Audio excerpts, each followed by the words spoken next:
राधे राधे, जय माता दी। नवरात्र के दूसरे दिन माँ ब्रह्मचारिणी का पूजन होता है, उनका उपासना होता है। तो आप सबको माँ ब्रह्मचारिणी का ढेर सारे आशीर्वाद बना रहे आप सभी पर। और कैसे हो, आशा करती हूँ बहुत अच्छे होंगे, मस्त होंगे, स्वस्थ होंगे और ऐसे हंसते रहें। राधे राधे। तो प्लीज़ आप देख सकते हैं आज नवरात्र के दूसरे दिन का पूजा भोग दीप मैंने अपने मंदिर में अपने माता को विराजमान तो की ही है कल ही से। बाकी आज धूप दीप पूजा सब हो रहा है। हमारी माता है, बैठी है, माला पहनी है, आप देख सकते हैं। राधे राधे। तो आइए दोस्तों, हम आपको आज दूसरे दिन का दूसरे अध्याय का यानी कि दूसरा दिन ब्रह्मचारिणी माता का स्वरूप का मैं आपको कथा सुनाती हूँ। प्लीज़ आप लोग ध्यान से सुनना। राधे राधे, राधे राधे, जय माता दी। प्लीज़ जय श्री राधे। तो प्लीज़ आप लोग आराम से ध्यान से कथा को सुने। प्लीज़ माता जी की कृपा आशीर्वाद सभी भक्तों पर बनी रहे। जय माता दी। तो दूसरे दिन का माँ दुर्गा के 9 शक्तियों में से दूसरा स्वरूप ब्रह्मचारिणी का है। यहाँ ब्रह्म शब्द का अर्थ तपस्या से है। ब्रह्मचारिणी का अर्थ हुआ तब की चारिणी तब का आचरण करने वाली ब्रह्मचारिणी देवी का स्वरूप पूर्ण ज्योतिर्मय एवं अत्यंत भय है। इनके बाएं हाथ में कमंडल और दाएं हाथ में जप की माला रहती है।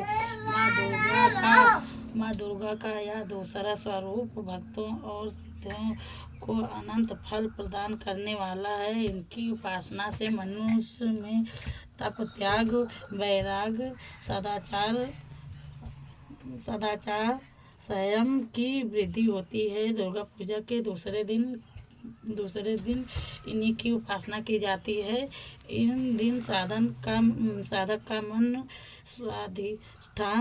स्वाधिष्ठान चक्र में स्थित होता है। इस चक्र में अवस्थित मन वाला योगी उनकी कृपा और भक्ति प्राप्त करता है। बोलो माता जगदम्बा की जय। तो आइए भक्तों, मैं आपको अब अध्याय शुरू करता हूँ। तो माता के बारे में मैं तो बता रही हूँ, अब मैं की उपासना करते हैं भक्त को क्या फल मिलता है। अब आपको अध्याय प्रारंभ करते हैं। तो प्लीज़ आप लोग पाठ पूरा सुने और माता की आशीर्वाद प्राप्त करें। तो जय माता भगवती। भगवान विष्णु के सो जाने के कारण मधु और कैटभ को मारने के लिए ब्रह्मा जी ने जिनकी स्तुति की थी उन देवी महाकाली की मैं स्तुति करता हूँ। वे अपने दासों हाथों में खंड, चक्र, गदा, धनुष बाण, परिधशूल, विशुंडी मस्तक और शंख धारण करती है। वे त्रिनेत्रों वाली है। उन्होंने अपने समस्त अंगों में दिव्य आभूषण धारण कर रखे हैं। मार्कंडेय जी ऋषि बोले, सूर्य के पुत्र स्वार्णिक को 8वें मनु कहलाते हैं। उनके पैदा होने की कथा विस्तार पूर्वक सुनाता हूँ। हे ऋषियों, उसे ध्यान से सुनो। प्राचीन काल में स्वारिचित मनवंतर के चैत्र वंश में सुरत नाम के एक राजा थे। उनका सारी पृथ्वी पर राज था। वह अपनी प्रजा का 11 पुत्रों की तरह पालन पोषण करते थे। इतना होने पर भी कोला विंध्यावासियों के राजा के साथ उनकी शत्रुता हो गई। उनका कोला विंध्यवासियों के साथ युद्ध शुरू हो गया। यद्यपि कोयला विंध्यवासी संख्या में कम से फिर भी उन्होंने सूरत पर विजय प्राप्त कर ली। उनके बाद राजा सूरत अपने नगर में आकर अपने देश का शासन करने लगे। परंतु कोला विंध्यवासियों जय माता दी यहाँ भी राजा सूरत पर आक्रमण कर दिया। राजा सूरत का बुरा समय जानकर उसने दुरात्मा, दुष्ट और बलवान मंत्रियों ने राजा की सेना कोष आदि पर अपना अधिकार कर लिया। अपना बुरा समय समझकर राजा सूरत अकेला ही घोड़े पर बैठकर हिरण का शिकार खेलने के लिए बहाने घने जंगल में चला गया। वहाँ पर उसे एक आश्रम दिखाई दिया जहाँ पर जंगली पशु अपनी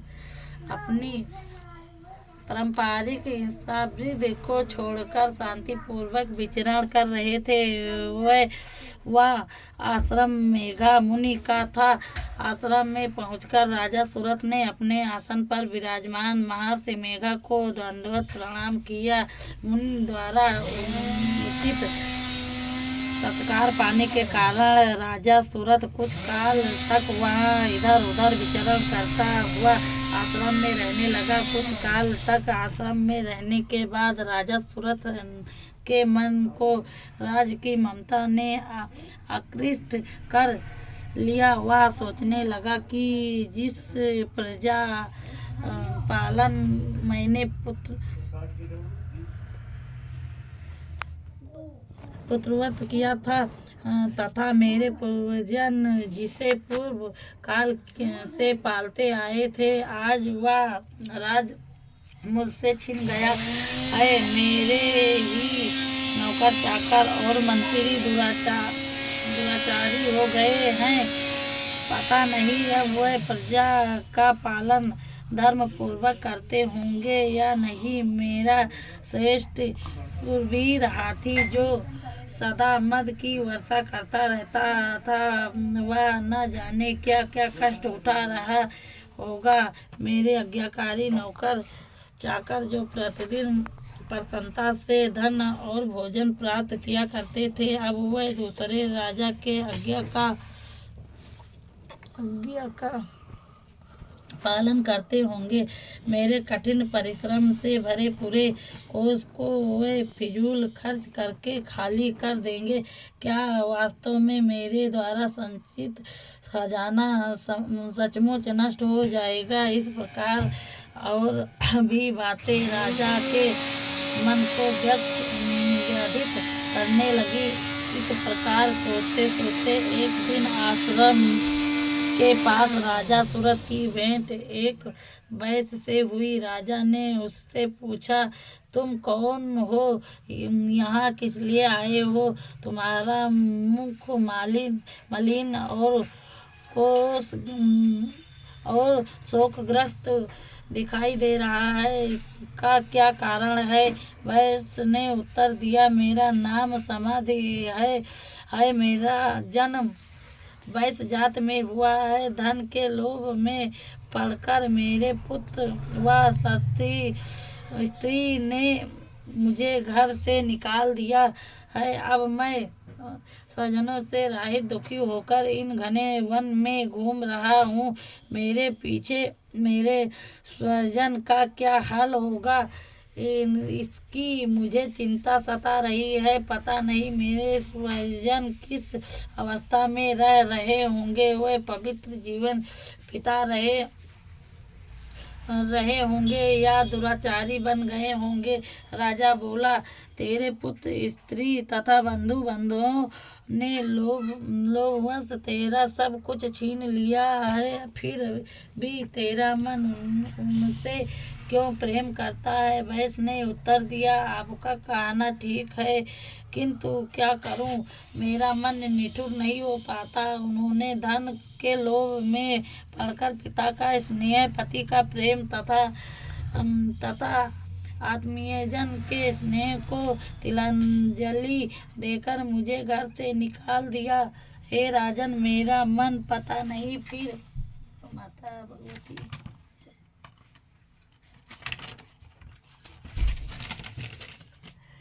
भी उन्हीं में क्यों अस्त हो रहा है। उनके लिए अब भी मैं लंबी लंबी सांसें ले रहा हूँ। मेरा मन अत्यंत दुखी हो रहा है। मार्कंडेय ऋषि बोले, हे ब्रह्मा, इसके पश्चात राजा सूरत और वह वैश्य दोनों महर्षि मेघा के पास गए और दंडवत प्रणाम करके राजा सूरत महर्षि से बोले, भगवान, मैं आपसे एक बात पूछना चाहता हूँ, उसे बताइए। मेरा मन मेरे वश में नहीं है।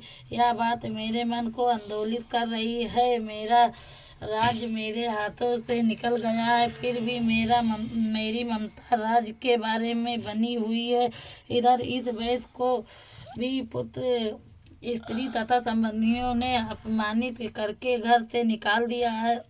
यद्यपि इसके संबंधियों ने त्याग दिया है, फिर भी इसका मन उन में ही रमा रहता है। इस प्रकार हम दोनों अनंत दुखी हैं। हे ऋषिवर, उन लोगों के अवगुणों को देखकर भी हम दोनों के मन में उनके लिए ममता उमड़ रही है। हमें इसका ज्ञान होते हुए भी ऐसा क्यों है?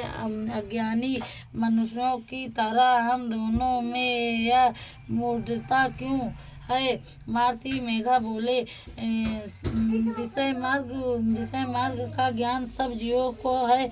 इसी प्रकार विषय की भी सबके लिए अलग है। कुछ प्राणी दिन में नहीं देखते तो कुछ प्राणी रात में नहीं देखते, कुछ प्राणी दिन और रात में बराबर देखते हैं। यह ठीक है कि मनुष्य सब प्राणियों में समझदार है, किंतु केवल वे ही ऐसे नहीं होते। पशु पक्षी भी ज्ञान रखते हैं। जैसे ज्ञान मनुष्य में है, वैसा ही ज्ञान पशु पक्षियों में भी है। ज्ञान के होने पर